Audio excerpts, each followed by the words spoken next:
Lord, there we go. I just started Greg with, hey, Greg, are you ready to celebrate Hulk Hogan? And he went, I feel like we're about to start the great SmackDaddy debate because you went off to get milk last week and you actually came back just in time for Hulk Hogan's milk run. Yeah. Listen, it was touch and go for a little bit. Because of the beginning of the show? I'm not going to lie. Yeah. You didn't want to deal with it? Are you heartbroken, Greg? Because I am. Oh, okay. So I'm not. Let's begin this then before we get into the actual show. It's a perfect spot to put this, and then we'll play the music and we'll get into the SmackDown review. Because yesterday, Hulk Hogan, better also known as Terry Bollea, depending on who you ask, died. And after 71 years, he is gone to meet his maker. So, Greg, you don't seem very happy about the fact that the wrestling world is going to celebrate Hulk Hogan for the foreseeable future. I got which was a video and a complete whitewash of Hulk Hogan and who he was. I mean, and I've been saying it since yesterday. Like, Terry Bollea died about 30 years ago, right? Like, when Hulk Hogan took the stand in the Gawker trial, I mean, Hulk Hogan or Terry Bollea died that day. Like, yeah, Hulk Hogan has, has had a tremendous impact on wrestling and pop culture. There's no way you can deny that. However, in my opinion, terrible human being. So it's trying to reconcile in my head the good that him and this character did for wrestling as a whole, backdrop against the effect that Hulk Hogan has had on so many other things and the impacts of I'm struggling with words to say that's not going to get me canceled, if I'm being honest with you at this point. More than one thing can be true. Yeah, like, and that's the part with this that I really like. Okay, I understand that, you had to do something there tonight, and if they did the thing off the top, which is kind of the standard now of the, in memoriam card type thing. I mean, it's rarer now to see the 10 bell salute. And I mean, if they then moved on with SmackDown for the night, would that have been? I would have been okay with that, right? Would that have been enough given his impact on professional wrestling? Honestly, I think that's even too much. Hulk Hogan had his come to Jesus meeting. I mean, literally yesterday, but his come to Jesus meeting was him showing up at the Netflix debut in LA and being booed out of the building. So the last time Hulk Hogan got to be in front of the WWE universe, let him know what they thought about. I don't want to make this overly political, but I would say argument about A, his politics, B, his choice of words over the years, and I would say the issue isn't that Hulk Hogan said awful things. The issue is that I don't think he ever apologized for it, to the best of anyone's knowledge. And that's the actual problem. He didn't. I mean, apparently what he said backstage when he had that chance to apologize was, you got to be watching. I'm sure he did. Dude, he did not say man. He said, you got to be watching for cameras everywhere, brother. Yeah. Like, and yet we can't deny the fact that, for example, Ric Flair has talked about how when his son needed to go to rehab, it was Hulk Hogan that paid for it. Like there's these, and I think this is the dichotomy of most human beings, is that there is the person that the world sees, and we are judged on our actions and the things we put on social media and things like that.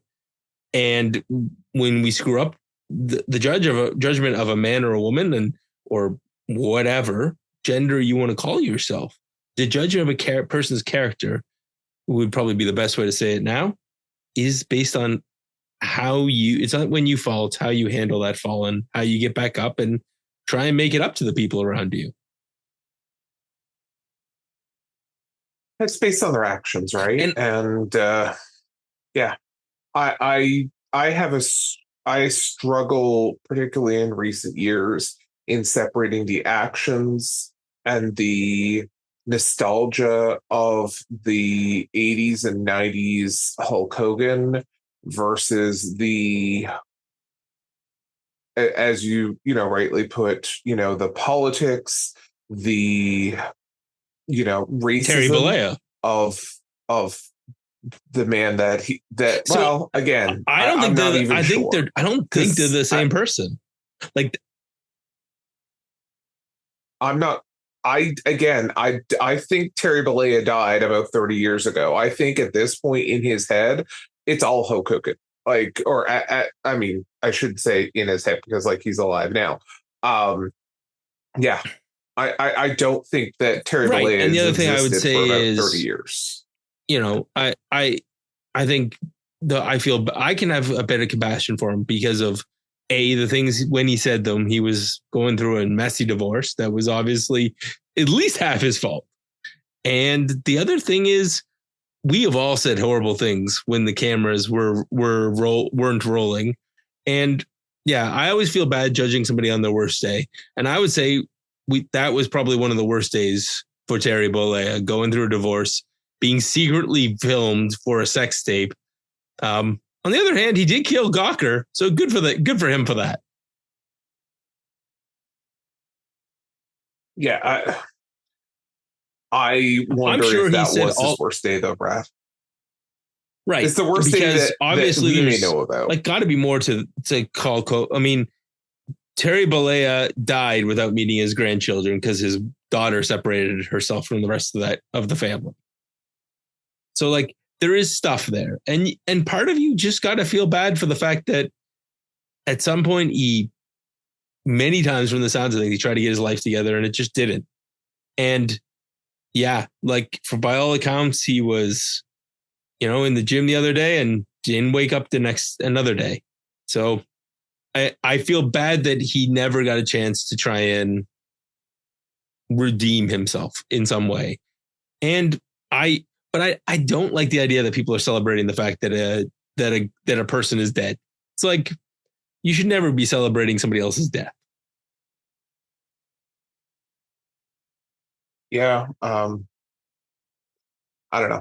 Again, I wish I could, I wish I could, find the good in it right now, or not necessarily the good, but like, I know you are much more positive, about it. I have really, really struggled to. I just think back to this, so. The way I've been able to make peace with it is to know that every person I've ever met has some level of flaws, including the one that stares at me in the mirror on a daily basis. And then the other thing is, as a kid 100%. Who fell in love with wrestling, I am not a wrestling fan if it's not for Hulk Hogan. And so much of my happy memories in life over the last 20 years come from three main sources, which is my lovely wife, my relationship with God, and professional wrestling.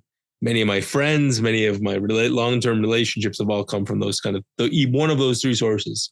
And if it wasn't for Terry Bollea doing the posing routine and dropping the leg, I wouldn't be a wrestling fan. In fact, I don't talk about this very often. I don't have a lot of my memories from my childhood due to a head injury as a 10-year-old. The only flashes I have, ironically, are of me doing the Hulk Hogan routine, watching Hulk Hogan beat Andre the Giant. And yeah, it's been one of the saddest things to see the fall of Terry Bollea in the last 10 years. And I think we can all say, we wish that we never knew the stuff about Hulk Hogan that has come out. However it has. And we can, while not putting any of that into the closet and pretending like it didn't happen, I think we can say the wrestling isn't what it is today without Hulk Hogan. And boy, oh boy, this is complicated now. Can you imagine when he who should not be named dies? Because that's got to happen eventually. And I don't know how you even talk about, you can't even say, we don't say his name on this podcast very deliberately. And not just because we wanted to sell a funny t-shirt, but because I don't like talking about the guy. And what he did is at least 100 times worse than anything Hulk Hogan was ever proven to have done. And that's the tricky part about all this. Exactly. I got to tell you, the best part of this show when it came to that was Cody Rhodes, because he pretty much said it the best way.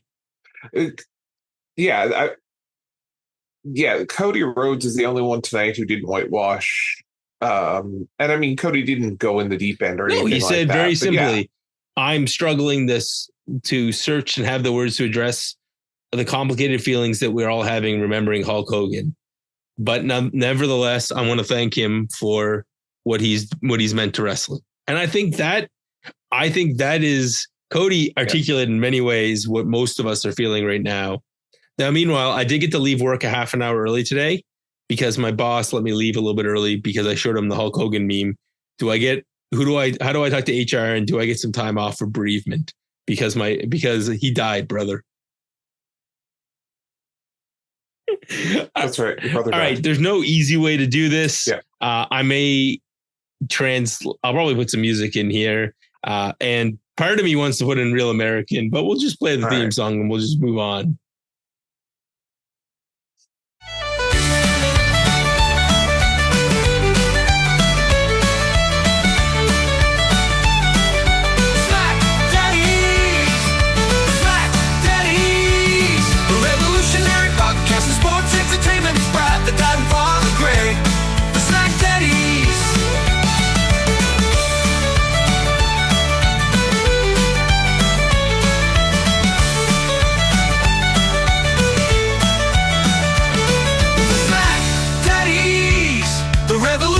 Podcast and sports entertainment is Brad, the dad and father Greg, the SmackDaddies.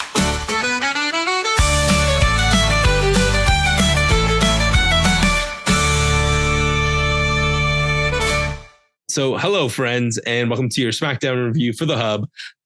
For the last 10 or 12 minutes you've been listening to Brad the Dad. Riding shotgun with me is my tag team partner, back with the milk, Greg Father Feltham. Only barely though. And don't worry, Greg, I'm not drinking a Real American beer. I'm drinking an alcoholic root beer. I am just drinking a Pepsi Zero Cherry. Oh, very good. Yeah. So that's the end. We will mention as they come up, Greg, I'll just mention it. The only other thing I want to say with the Hulk Hogan thing, did you play Where's Waldo with the people on the stage? Yes, I did. Give me a sec here. I did have it up a second ago of who was there. Well, okay, I'll go through the ones I saw, and then you can tell me if I missed it. Jimmy Hart up front. Yes, of course. We had Cody and Triple H. The other Hall of Famers that I saw were Sergeant Slaughter, Bruce Pritchard, the $1 Million Man Ted DiBiase, and I think that was Jim Duggan. That the gentleman in the white suit next to DiBiase? No, I don't know who that was. Jim Duggan was on the other side. I thought I saw a very skinny looking Jim Duggan. Yeah, Jim Duggan was there. The only one that I didn't get that. Gerald Briscoe was there as well. That's who I was thinking. It was the other one. Yeah, and then B. Brian Blair. Oh, B. Brian Blair. Yeah, and it's. I mean, listen, the legacy of Hulk Hogan is complicated, and Jesse Ventura somewhere is celebrating like he's part of Black Twitter. Having an aneurysm. Oh, I would say he's pretty happy. You know, the famous Jimmy that Hulk Hogan may have snitched to the office and killed the idea that they're going to start a union. Yeah. Yeah, I'm not sure TKO buys them if they're unionized. So I would say, So we've already talked about it. If you haven't seen it, narrated very well by Triple H. It is definitely a bit of a whitewashing, but it is the story of Hulk Hogan, the professional wrestler, not so much maybe Terry Bollea, the person. Greg, I know this is all complicated for you, but was there anything that stuck out of that highlight package other than just the general? No. I got to tell you, the pictures of Hulk Hogan, the kid, is kind of wild. I struggled to even watch it, if I'm honest, because I knew what it was going to be, and I really didn't care. Well, time to move on to like things that are. There's a couple more of these, and I'll mention them as we go past them. The biggest thing for tonight was that we are 2 weeks from SummerSlam, Greg. Really, functionally 8 days, and apparently we need to get that card out there. Apparently, that was released pretty hard tonight. Logan Paul comes to the ring for his talking segment. Boy, do I miss Piper's Pit right now. Yeah. How about Miz TV? Miz TV would be better than this. It would be. Logan Paul's from Cleveland. Greg, did you know this? I did not realize that Logan Paul was from Cleveland. No. And apparently so is Jelly Roll, and Jelly Roll cuts him off. He calls him out for making fun of people from Cleveland. Logan Paul. Is he from Cleveland? I didn't think he was from Cleveland. Oh, he's making fun of Cleveland. Yeah. Yeah, I was going to say, isn't he from like Nashville or somewhere? I don't think Jelly Roll's from Cleveland, but he basically adopted it as his hometown tonight. Logan Paul. Yeah, he was born in Nashville, which is where we were like last week. So, which makes sense. 2 weeks ago. Setting up this match. So Logan Paul says that there are two WWE superstars against Randy Orton and Jelly Roll. Tell me when he's telling lies. Yeah. No lies told. Okay, so then Jelly Roll calls out Logan Paul for being a bully, and this was the kind of jerk that he dealt with in high school, and now he's going to overcome. Drew McIntyre comes in. Looks like things are going to go bad. I hear voices in my head. They talk to me. They understand. And here comes Randy Orton. Fights on. Okay, hold on. Before we go further, do you kind of want to hear a Jelly Roll voice, Jim Johnson version of Voices now? Jelly Roll singing. I hear voices in my head. Yeah. Drop the drop. I don't know who's doing the vocals in that song. He can sing it as a duet. We hear voices in our head. We talk to me. We understand. We talk to me. There we go. Perfect. Anyways. The only thing that was bad about this was everything that involved Jelly Roll getting physical. This guy's supposed to have a wrestling match in 8 days, and he could barely pull off a boss man slam. I'm not saying I do any better, Greg. This is scary. Like his physicality looked like he was actually hitting Logan Paul and didn't know how to bump. No. I think I disagree entirely. I mean, he did the wrestling, the wrestling punches. You could see the stomps as he was going, right? I mean, you can tell that this guy spent a little bit of time in the Performance Center. I mean, I know that he's in his clothes. No clotheslines. He do shoulder tackles, no clotheslines. Yeah, shoulder tackles. I mean, I understand. Like the guy's dropped like 200 pounds in the last year. Like it's ridiculous. And I know he's been training at the Performance Center to kind of get ready for this. I mean, are you going to see him as Bad Bunny? No, but it's going to be a spectacle. It's going to, this is the. Can he get to LT level? Can he get to LT level? Because that to me is the measuring stick. LT is depending on how you feel when you watch the match. That's either a pass or a fail, and it can go either way. Can he get to LT? I think so. I hope so, because like he's not an athlete, and it showed a little bit tonight. Like he's not as coordinated as some of the athletes we've had recently. Yeah, we'll see. We'll see what we're going to get. It's definitely going to be a spectacle, and it fits perfectly for a 2-night SummerSlam. If this was a 1-night SummerSlam, I'd be pissed that somebody else wasn't getting on the card. But they've managed to get something on the card that we've been waiting for since WrestleMania. That's your tease for tonight. Okay. Other than I don't. Is the title for this show going to be "I'm a Real American"? No. The title for tonight's show comes from two different clips in the show. first one was this clip that we had, or this section of the show. The Lucha Pals? No, where Jelly Roll was called a Kentucky Fried Convict. That's a good line. And then a little bit later, we'll get the Julia and Katana Chase interaction, and we'll get Clipboard Karens. So this episode is called Kentucky Fried Convicts and Clipboard Karens.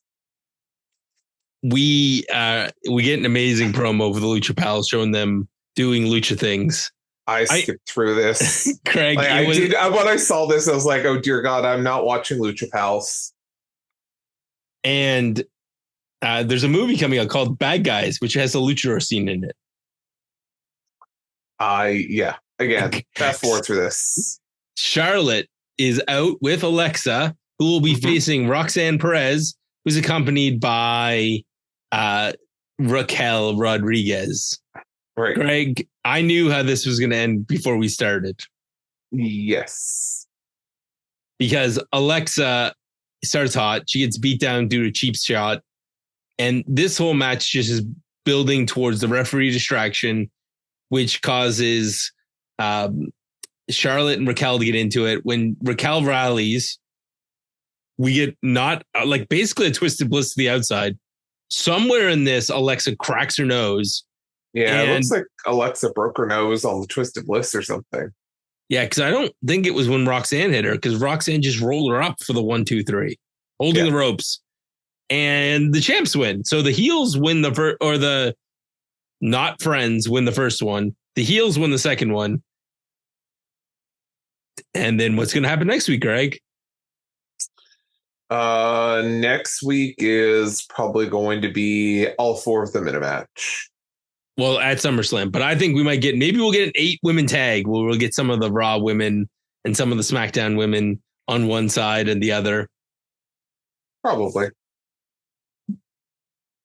Meanwhile, this match, Greg, served its purpose. This led right into our next segment where Jade is in the back. She's radiating confidence and she's getting ready for her WrestleMania, her SummerSlam match. Chelsea Green comes in basically right after that, telling Kathy Kelly that Jade took her spot, that she's overrated, and she just starts running her down. Meanwhile, she finally realizes that Jade's right behind her, and Jade beats her up, picks her up, throws her in the ring, and that's how we get a match. So Chelsea versus Jade. Secret Service comes down, does a little save. We get a commercial and finally some offense by Chelsea Green. And it really doesn't last very long. She hits the Unpretty Her, or Jade tries to get hit by the Unpretty Her, and then we hit Jaded 1, 2, 3. Secret Service comes in. Tiffany Stratton is in for the save. And my only question to you is, are we cutting a Tiffy time segment? No, but this makes no sense to me. You and Wade Barrett agree. Yeah, like that. Why?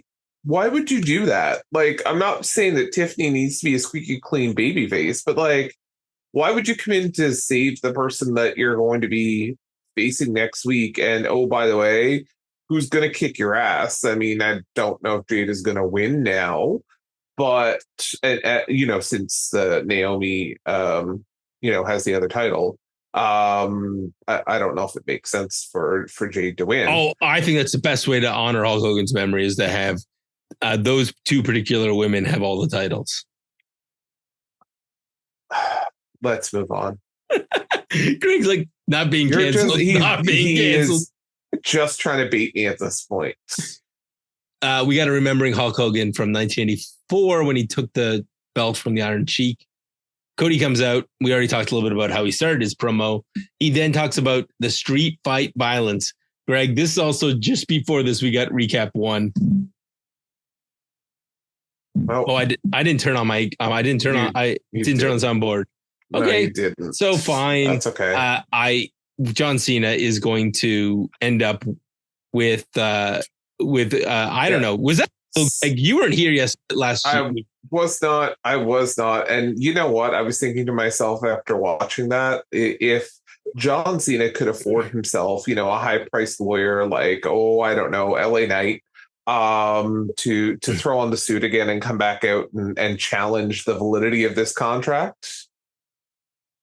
Or Johnny Gargano has also been a high-priced lawyer.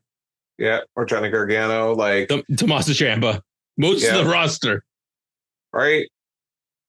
So that was great. Cody then basically talks about the street fight, and he doesn't want to beat the loser John Cena. He wants to beat the old John Cena, the one that talked to Stu, the one that ran to the ring.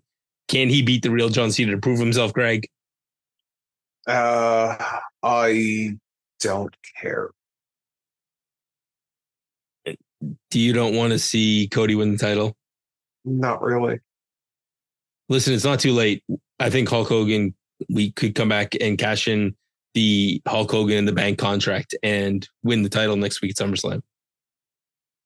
I don't think we should even start down that path. He's not. Hulkamania is never going to die, so don't worry about it. He's got this. Moving on. Another recap. Greg, this is what you missed last week was the bloodline drama. Yeah. So was it last week or was it the week that I was here that they've now changed their names to MFT? My Family Tree. Is that what that's supposed to mean? Because I work in IT-ish, so all I can think of is managed file transfer. So these guys are the managed files transfers in my mind. Which is still better than new bloodline, which is still better than My Family Tree. That is actually what that stands for.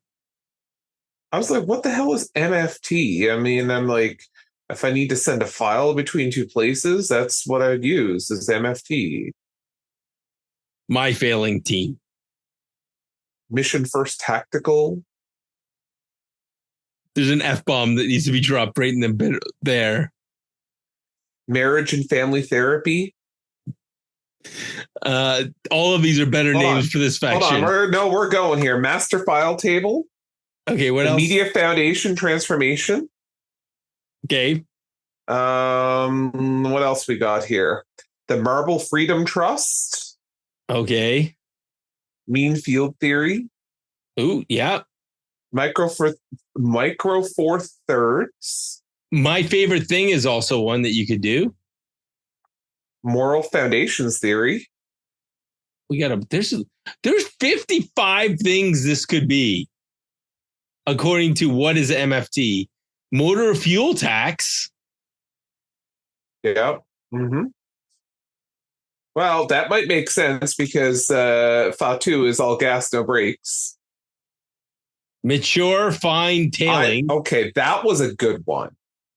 Okay, it was a good one. I was like, come on. Oh my God. Gas, no brakes. Male to female is no, wait, that can't be it. That says male to female transsexual is an MFT according to this. There's like, okay, wait. Mission function task. Did you do that one already? I don't know. I've gotten bored with this. Maximal fairness, testosterone, multiple facility trip, male follow-up 2, message format transition. Look at this, terrible. Magnetic field exposure. How's that MFT? That's MFE. Who came up with these? I'm reading this off of Acronym Finder. Okay. So thanks to Acronym Finder for sponsoring this segment. Greg, this was ridiculous. MFT, nobody cares. So as I go back to my notes, Solo cuts a promo talking about, Jacob cuts a promo talking about how he's going to dog walk his ass and beat him up. And this is where the Miz comes back after 6 weeks on the milk carton. Yes. And he slaps Jacob upside his head because he's the Miz and he's back. Yeah, and the Miz is from Cleveland, so you know what's going to happen here. The other thing that you missed while you were away, Jacob now has themed t-shirts. Oh. He was wearing, last week they were in Sacramento, and he was wearing a Spurs themed t-shirt. And tonight he's wearing a Cleveland Cavs themed t-shirt. Fair. But before we get to the match, Aleister Black and Damian Priest. Aleister Black is collecting debts. Damian Priest talks about back on the streets, he used to fight people like him. And they basically are both creatures of the darkness. And Damian Priest like dropping lines. I am going to punish him. Get it? He's punished. I was going to say, I'm going to fast forward through this segment. So, Greg, next week, Damian Priest versus Aleister Black. In how far are they fallen match? Sure. Neither of these guys are on SummerSlam. I'm just putting that out there. I'm pretty sure Damian Priest was defending a world title last year, maybe around this time. Maybe. So, Miz versus Jacob Fatu. Miz starts hot. Jacob Fatu basically destroys him. Mm-hmm. Yep. The MFT come out before the commercial break. After the commercial break, they get involved. There's a dive to the outside. Jacob Fatu then throws the Miz up in the air for a giant pop-up Samoan. We didn't even get a moonsault, and he wins. Miz got taken out by a giant pop-up Samoan. Sure. Which works perfectly for the rest of this gimmick because the Samoans continue to pop up and pop off, and they attack. And then Jimmy comes down for the save of the chair. He can take out both of the other losers, but Tala Tonga can't be taken out even by a steel chair. Jimmy gets taken care of. Jacob then rallies, but eventually the Jacob Fatu tries to put a chair around Solo's neck. Tala Tonga intervenes, and the heels win, and Jacob Fatu is left laying along with Jimmy. We don't even see by the end of it. Him and the Miz have crawled away and never to be heard from again. Do you think the Miz has crawled all the way to find R-Truth so that he can get into that tag team scene? Maybe. That's another one that's gone out for milk now, isn't it? Yeah. So we used to put people on milk cartons. I feel like there's a lot of wrestlers who go for milk and then get lost for 3 or 4 weeks. Yeah, it seems that way. Carmelo Hayes, paging Carmelo Hayes. Yeah. Okay, so we're now back. The Street Profits, just making sense, dude. But the only other question I had for you before we get to Street Profits, because I'm going to digress. Tala Tonga, any impressions so far? Like, he's doing exactly what he's supposed to be doing, right? He's the Tala of the Tongas. And choke slamming people. Sure. No selling. Yeah, that's sure. Whatever. Okay, so Street Profits are in the back making sense. They weren't in the title eliminator match last week, and they weren't in the title eliminator match on Raw, even though people can move back and forth from the shows. How come they are not getting a rematch? I wish I could tell you. DIY cuts them off, saying they don't deserve anything. This is all their fault. And the Street Profits are like literally looking at them like, seriously? It's our fault? Yeah, something. Well, this leads to our main event, which also, this match starts, Greg. I know how this match is ending. Before it even gets going? Of course. Yeah. Lucha Pals versus the Creepy Wyatts. The Wyatt Six. Yes. So the Wyatts do their creepy entrance. Ray Phoenix gets isolated all the way through the commercial. We get a hot tag. Andrade's flying around. He tries to hit the message. There's a save made. I love when Ray Phoenix tries to hit 619 and one of the Wyatts just boots him through the ropes.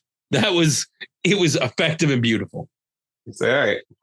Assisted powerbomb. Andrade gets his knees up.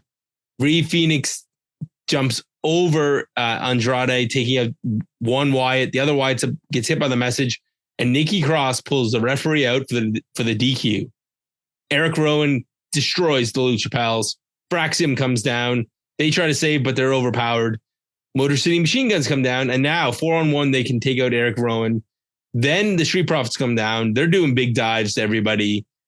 Nick Aldis is standing there. This is what I texted Greg, and Greg's like, I'm at the Nick Aldis part. So I knew you were almost done. I thought Nick Aldis was going to say something useful, but no, not until he gets in the ring. And he says, I'm done with this. I'm going to do what we didn't have time to do on WrestleMania, and we're going to get a ladder match with all of these teams. No, we're going to get TLC. Wait, no. The last great TLC is not going to happen until we see the Dudleys versus the Hardys in TNA in months from now. Oh, well, he announced we're getting TLC. So we're getting TLC, Greg. And I'm happy. I'm glad all these guys are finally getting on the show. Sure. Do you think? And we're going to see insanity. I think we're going to see something that's going to be interesting, to say the least. What's going to be a bigger spectacle, Jelly Roll Wrestling or some of the bumps these guys are going to take in TLC? That's a good question. I don't know, but I can tell you one thing you're not going to see next week. I feel like there's a Hulk Hogan joke waiting to happen. It's not. It's WWE Late Night with Tony Hinchcliffe. Got canceled. I heard that. Yeah, if you think our Hulk Hogan jokes are bad, you imagine what Tony Hinchcliffe would have done? Well, they going to be happening next week. Well, that's good. Tony Hinchcliffe, goodbye. So, yeah. I mean, there was probably other wrestling news that's happened in the last 2 days, but one story has dominated it. And God bless WWE, because they had to try and put a wrestling show together in the middle of this mess that's supposed to build up SummerSlam. No, but let's hit the music. This is your SmackDown synopsis.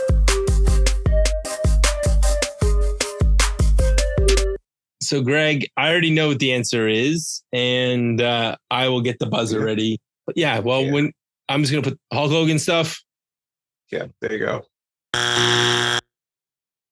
Yeah, and I would keep it, but Greg has the button this week. So it is what it is. I think that if you're a big wrestling fan in the 80s, you'll get a kick out of that. If you're not going to. Logan Paul and Jelly Roll with run-ins and special guest appearances by Drew McIntyre and Randy Orton. Sure. That's definitely I also know the answer to this one because you already admitted this. So the Lucha Pals promo back, Greg was like, hell no. Cut that crap. Right. And so all of the bad guys promotional work that was done on this show, Greg was like, yeah. Alexa Charlotte versus Roxanne with Raquel Rodriguez. Yeah, I think that we can keep this. Is that because you love her so much? Love who so much? Well, clearly you have become a big fan of Charlotte Flair. No, I'm definitely not. Okay, so we'll just say it's Alexa Bliss's fault. Here we go. Here's some cheering. That's right. And no cheering. Okay, what's wrong with you, cheering button? No cheering. I pressed the cheering button twice now. All right. Time to send my soundboard out to the cleaner or maybe to the repair guy. I'll just go with a good old. Yeah. There you go. Oh, Chelsea Green, Greg, and versus Jade. I have to keep this because I need the Tiffy part. It's Tiffy time. Yeah, and we have a rule. That's right. We do. Cody Rhodes addressing the Hulk Hogan controversy and then the John Cena controversy.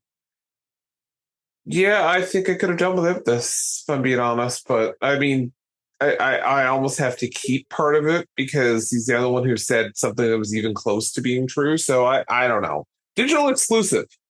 That one goes. He watched the first line and then Greg went fast forward. Aleister Black and Damian Priest. Yeah, we can cut that because I didn't watch that. I know you didn't. Ms. Jacob Fatu, the whole interaction in the back and the match. And I'll even say the fighting at the end. I know how you love your bloodline. Cut it all. Greg, but it's as the bloodline turns.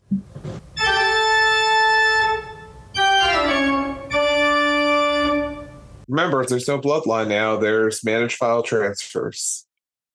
Or let's see what other one. Let me go randomly select number 23 on this list, Greg. MFT number 23, according to the 55 definitions, is Metallic Facilities Terminal. Sure. You know what? I think I'm going to bookmark this page right now because this is going to be how we, future. Yeah, bookmark this tab. This is how we're going to determine what MFT is for this week. Okay, sounds good.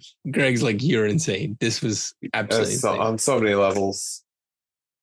So what are we doing with the DIY and Street Profits interaction? Cut. Oh. But Greg. This rebel heart. Yeah. Okay, so are we even keeping this main event then? Yes. Yeah, we're keeping the main event. To. Acknowledge me. We have to keep the main event because it sets up the whole SummerSlam piece. Yeah. Right? I guess that makes sense. I will beat the ever-living hustle, loyalty, respect right back in your ass. I don't think you will because we haven't seen you. Greg, listen, those guys are getting on the card finally because another great line. You better get in when you fit in. Because that's it. We are getting our tag match finally 6 months later. I'm sure the Wyatts are very happy because they're now back on TV. They wouldn't have been involved in this. The Garzas and Pretty Deadly are pissed because they're both gone. Yeah. So instead, the Wyatts have replaced Pretty Deadly, and the Garzas have been shipped off to Mexico to defend the Triple A tag champs. And speaking of champs, the champs will be back on Monday, the Raw Dogs, with the Go Home show before Monday Night Raw, with more Hulk Hogan tributes, with furious Father Feltham angrily yelling at the clouds. Facts. And you'll get all kinds of other fun shows, including our retro reviews, They Talk Too Much. And check us out on YouTube. I am trying to keep up with the YouTube shorts and try and do the odd. You were doing yeoman's work for that. Doing a little bit of just news. I didn't do one for Hulk Hogan because I really didn't know what to even say, to be honest with you. It's like, where do you even begin with? How do you do a Hulk Hogan 1 minute retrospective? It's like, you don't. That's the answer I came up with.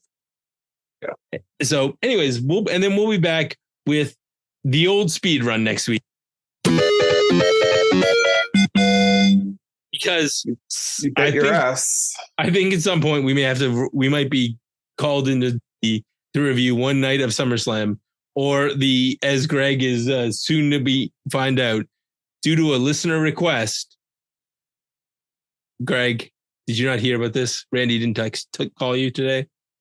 No. He started a new tier on Patreon, which is listener requests. Okay. Yeah, and the first one came in. It's for you and me, so we've been asked to take it. The Hulk Hogan DVD, Hulkamania Still Rules, is also available on the WWE Network. So we should be able to. It's on Netflix. You and I are going to sit down and watch a 2-hour retrospective of Hulk Hogan's career. That ain't happening. I'm totally messing. There's no tier for that. Yeah, that ain't happening on so many levels. The tier, Greg's like, it's the $85 tier, Greg. No, that's still too cheap. I'll put it out there. If somebody wants to send me $85, I will do a watch along for that Hulk Hogan DVD, which by the way is right over here in my cabinet. And if you give me an extra $85, I'll go hog tie Greg and force him to watch it. Good night. All right, friends. Thank you for listening to our foolishness. And I would say just keep in mind that you never know what tomorrow is going to bring. So make sure that today you bring your best out, and you hug somebody you love. And yeah, don't say anything stupid that you can't apologize for. Goodbye, friends.